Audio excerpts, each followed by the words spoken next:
Donc oui, dans InDesign, on a la palette contour avec la possibilité d'avoir des flèches. Donc c'est assez simple. Il faut des formes qui soient non fermées. Et donc, par exemple, je prends la ligne avec la touche majuscule enfoncée, je trace, elle est parfaitement horizontale. Je lui mets une couleur de contour. Allez, Par la palette contour, je lui mets une épaisseur. Donc c'est la même chose dans Illustrator en fait. ouais. Et là, je suis en train de me demander, est-ce que Photoshop a l'option flèche comme ça? J'ai des doutes. Voyons un peu dans Photoshop. Comment est-ce que je fais les flèches dans Photoshop? Donc, Début et fin de... menu, fenêtre, il n'y a pas de palette contour dans Photoshop, en fait, puisque ce sont des contours différents. Donc, il faudrait que je vois dans Photoshop comment les flèches, je les ferai. Ça doit certainement être possible avec des formes, l'outil trait notamment. Propriété de l'outil trait dans Photoshop. Flèche, voilà. Flèche début et fin. Dans Photoshop, ce sera dans le panneau propriété quand vous faites des tracés non fermés. Donc, je reviens dans InDesign et épaisseur. Par exemple, ici, je vais mettre 5.1, oui. Début de la flèche, on n'est pas obligé d'en mettre un. Fin de la flèche, je vais choisir le design que je veux. Triangle, voilà, comme ça. Et voilà. Et si le bout de la flèche doit être plus grand, plus visible, vous avez ici le pourcentage. Vous allez pouvoir mettre, par exemple, 200%, et donc vous allez avoir comme si le contour faisait 10 points, mais sauf qu'il reste à 5 points. Voilà. C'est la mise à échelle du bout. Bon, pour ce qui est du début, à vous de voir si c'est intéressant pour vous d'avoir un début. Et comme vous avez vu, j'ai cassé la chaîne. J'ai cassé la chaîne ici, comme ça j'ai pu mettre le début à 50% de taille et la fin à 200%. Voilà. Qu'est-ce qu'il y a de plus à connaître sur la flèche?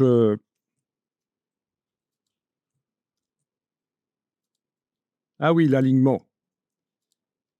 Est-ce que les ajouts qu'on choisit de mettre là au début et à la fin, est-ce qu'ils modifient ou pas la longueur de la ligne?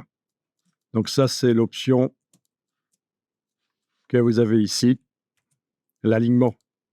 Est-ce que ça s'ajoute à la longueur de la ligne ou est-ce que ça fait partie de la longueur de la ligne? Voilà. Type de contour peut se combiner à la flèche.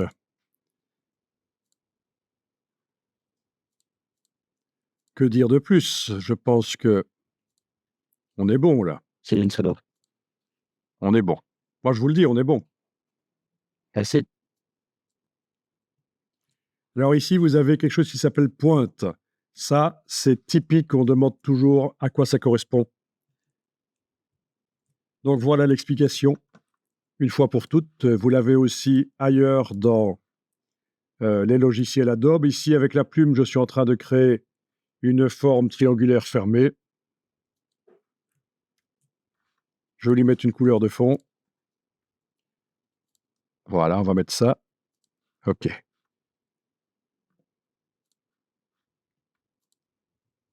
Et je vais lui mettre un contour avec une épaisseur. Voilà.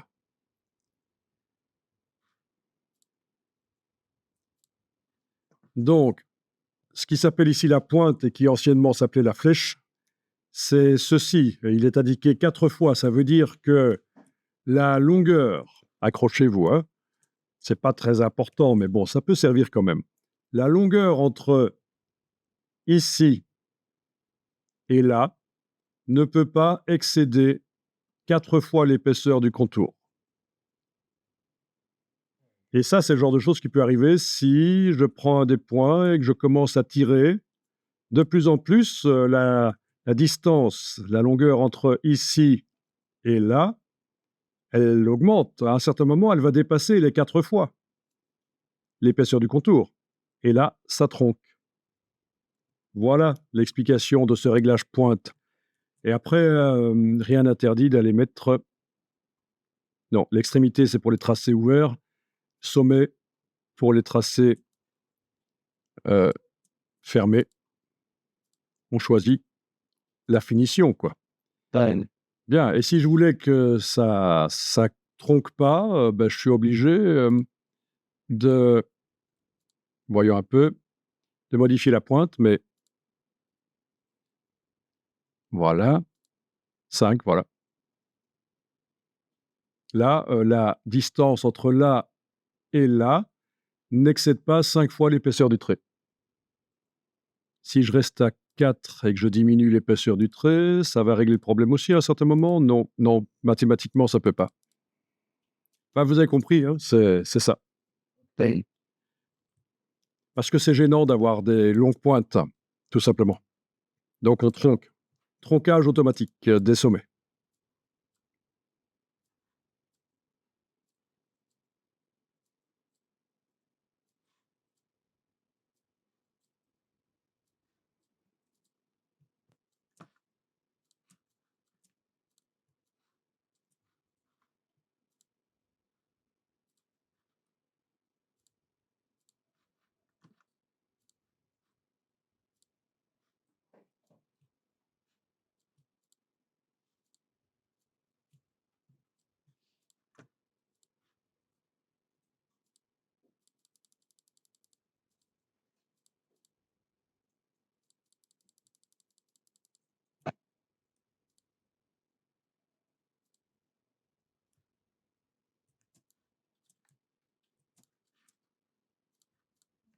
Bon, allez, une devinette difficile.